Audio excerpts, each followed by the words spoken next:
It's time for the Longines Chronoscope, a television journal of the important issues of the hour, brought to you every Monday, Wednesday, and Friday. A presentation of the Longines Whitnor Watch Company, maker of Longines, the world's most honored watch, and Whitnor, distinguished companion to the world-honored Longines. Good evening, this is Frank Knight. May I introduce our co-editors for this edition of the Longines Chronoscope? Larry Lasser from the CBS television news staff, and August Heckscher, chief editorial writer for the New York Herald Tribune. Our distinguished guest for this evening is Sir Alexander Grantham, Governor General of Hong Kong. Most of us have become familiar with the name Hong Kong, if not with that British Crown colony itself, because of the Korean War and those charges that the island of Hong Kong was furnishing Communist China with the sinews of war while British and American troops were fighting the Chinese Communists on the other side in Korea. But our guest tonight, who is the governor of that strategic little island, knows the story. Sir Alexander, how much illegal trade was going on with the Chinese Communists while British and American troops were actually fighting the Communists in Korea? Well, the best way of answering that would be to quote a former American Consul General in Hong Kong who said, "A mere trickle." To give substantiation to that, I'll make these points. Hong Kong has loyally carried out the terms of the United Nations embargo on trade in strategic or semi-strategic goods with China. Moreover, Hong Kong itself produces nothing whatever that Communist China wants. Therefore, all that Communist China wants from Hong Kong has to come from other countries first. And other countries will not export to Hong Kong unless they are satisfied that those goods of strategic value are not going to be passed on to Communist China. If those countries want to export to Communist China, the goods will bypass Hong Kong, deliberately avoid Hong Kong, because they are afraid of the controls and the penalties that Hong Kong imposes on such form of illegal trade. Sir Alexander, is there a large mass of legal trade going on now between Hong Kong and China, or has that been greatly reduced as a result of these circumstances? The answer to that is yes in both cases. That might seem a little bit illogical, but Hong Kong has as its natural trading partner China. But as a result of the United Nations embargo and also of the terms and conditions that the Chinese Communists imposed on trade of that with their country, the trade has dropped very considerably. Our trade now, since the imposition of the embargo, has dropped by 1/3, which naturally has had a very serious effect on the economy of the colony and the livelihood of its people there. What would happen, Sir Alexander, if Hong Kong cut off all its trade with China because China is not a peace-loving country and is even now threatening Formosa? Now, if I might kick the ball back at you, Mr. Lasser, might I ask you the effect on Hong Kong or on Communist China? The effect on Hong Kong? Oh, the effect on Hong Kong would be very serious indeed, because Hong Kong is not self-supporting in foodstuffs, for instance. In foodstuffs, roughly, taking the overall picture, we get about half our food from Communist China, notably pigs and notably fresh vegetables. And then Hong Kong would have to be supplied from overseas, and since the distances are very great, either from Britain or from Australia or America, it would be quite a problem. Well, Sir Alexander, in other words, if at any time the Chinese Communists wished to get Hong Kong, they could merely starve you out there. Oh no, if it came to that, then that is really war. And when it's war, then we would be a fortress. And since the free world controls the seas, it would be possible, and I'm quite sure would be done, to continue to supply Hong Kong with all the foodstuffs that it needed to carry on the fight for freedom. Hong Kong was overcome by the Japanese early in the Second World War. Isn't that true? That is quite correct. Hong Kong was attacked on Pearl Harbor Day, and it surrendered to the overwhelming forces of the Japanese on Christmas Day. But we have to remember that at that time, the Japanese had control not only of the sea but also of the air, whereas today we have control both of the sea and of the air, which makes it And you considerable think it difference. is a thoroughly defensible island? I certainly do. I do not pose myself as a military expert, but I am quoting the opinion of the highest military authorities in Britain, and without mentioning any names, also of the United States. Well, Sir Alexander, how valuable is Hong Kong to the free world as a naval base? Does that outweigh its economic importance? As a naval base, I should say it's not very great at the moment, because from the British point of view, there is the far bigger and more up-to-date naval base at Singapore, which is only 1,500 miles away. That is not the real importance of Hong Kong today. Well, Sir Alexander, is Hong Kong ever threatened by the Chinese communists? Do they ever make dangerous gestures in your direction? Well, I've got to use polite language, Mr. Lesieur, but they make sometimes impolite noises at us, but it hasn't got further than that. They don't make it a major part of their propaganda to agitate continually the Hong Kong question?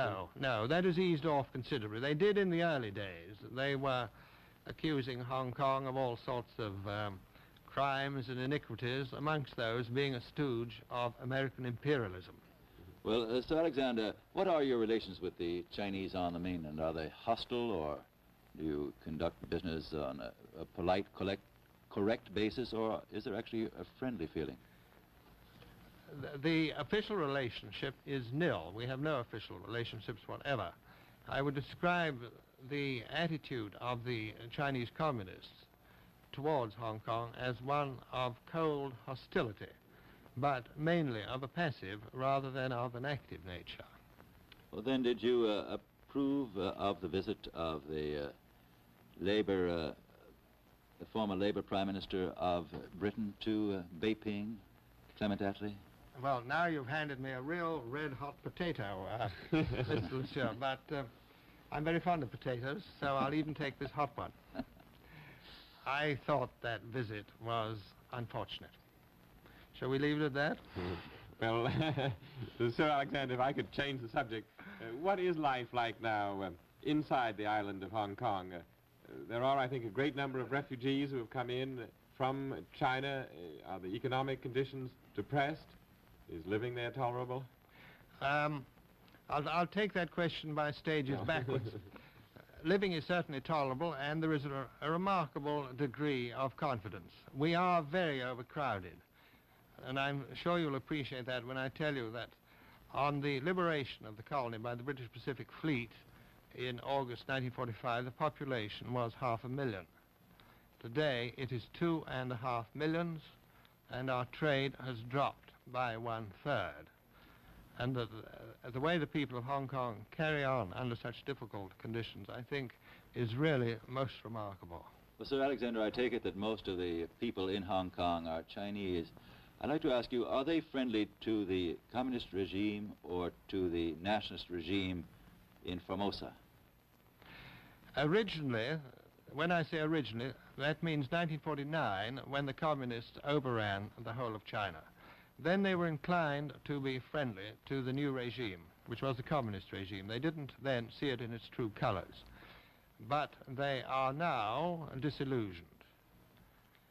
And that was well demonstrated last October, when on the respective national days of the communists, the 1st of October, and of the nationalists on the 10th of October, the display of flags on the 10th of October was tremendous, greater than I've ever seen it before. Has Chiang Kai-shek ever come to Hong Kong?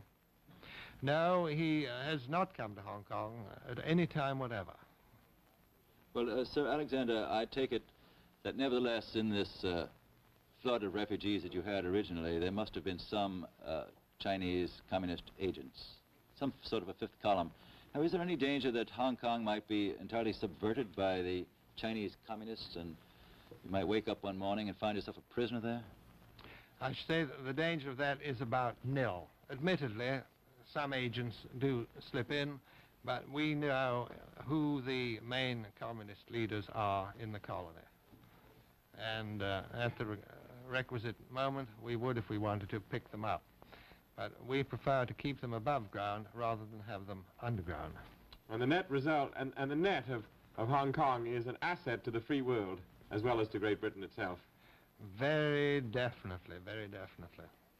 Well, incidentally, sir, are the communists in Red China talking about increasing trade now that there is a settlement in Geneva? Oh, they certainly are, yes. Oh, that's one of their great propaganda lines. Intelligent businessmen won't fall for it, although they would like to see legitimate trade in non-embargoed goods with China increasing. What is the value, then, of Hong Kong? Is it a place to get information from behind the so-called bamboo curtain? Oh, yes, we get... I think it's the best of all places for that. Well, Sir Alexander, may I ask you this? Could you say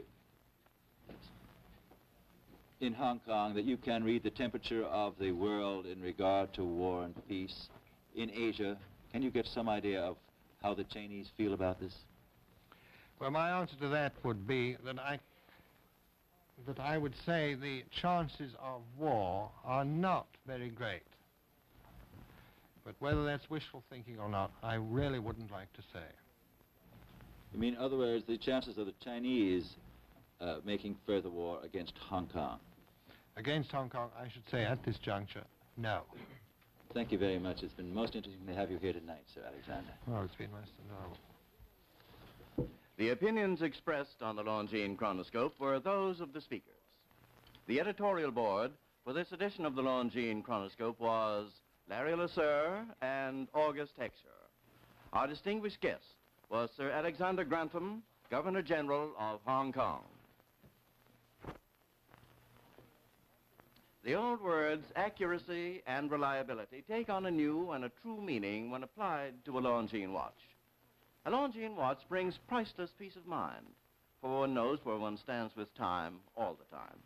For almost a century, Longines has made watches which, by observatory measurements, have consistently been equal or superior in accuracy to the highest achievements of each decade.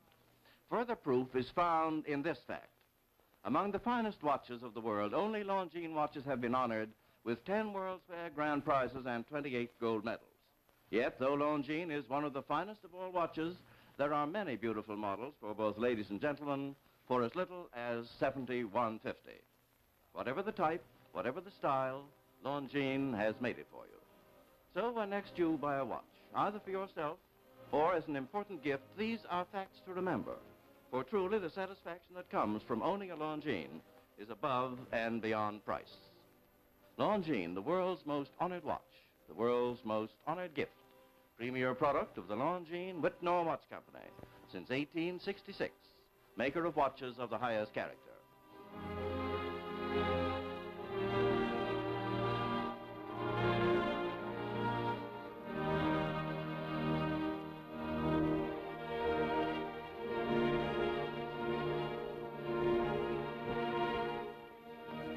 This is Frank Knight, reminding you that Longines and Whitnall watches are sold and serviced from coast to coast by more than 4,000 leading jewelers who proudly display this emblem, Agency for Longines Whitnall Watches.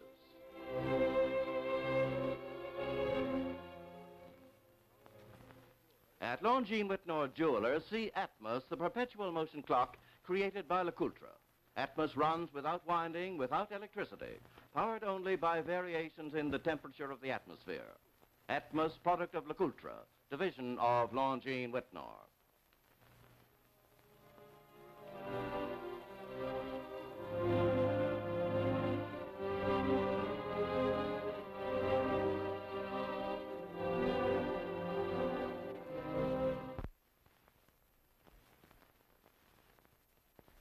That Communist China wants from Hong Kong has to come from other countries first.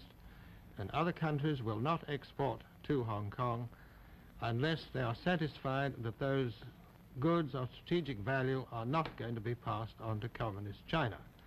If those countries want to export to Communist China, the goods will bypass Hong Kong, deliberately avoid Hong Kong, because they are afraid of the controls and the penalties. Answering that would be to quote a former American Consul General in Hong Kong, who said a mere trickle. And to give substantiation to that, I'll make these points. Hong Kong has loyally carried out the terms of the United Nations embargo on trade in strategic or semi-strategic goods with China. Moreover, Hong Kong itself produces nothing whatever that communist China wants. Therefore, all... Honored Longines. Good evening, this is Frank Knight. May I introduce our co-editors for this edition of the Longines Chronoscope? Larry Lasser from the CBS television news staff, and August Heckscher, chief editorial writer for the New York Herald Tribune. Our distinguished guest for this evening is Sir Alexander Grantham, Governor General of Hong Kong. Most of us have become familiar with the name Hong Kong, if not with that British Crown colony itself, because of the Korean War and those charges that the island of Hong Kong was furnishing Communist China with the sinews of war while British and American troops were fighting the Chinese communists on the other side in Korea. But our guest tonight, who is the governor of that strategic little island, knows the story. Sir Alexander, how much illegal trade was going on with the Chinese communists while British and American troops were actually fighting the communists in Korea? Well, the best way of...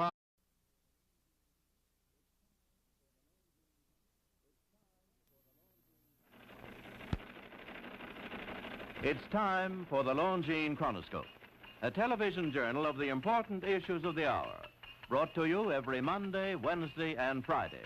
A presentation of the Longines Whitnor Watch Company, maker of Longines, the world's most honored watch, and Whitnor, distinguished companion to the world.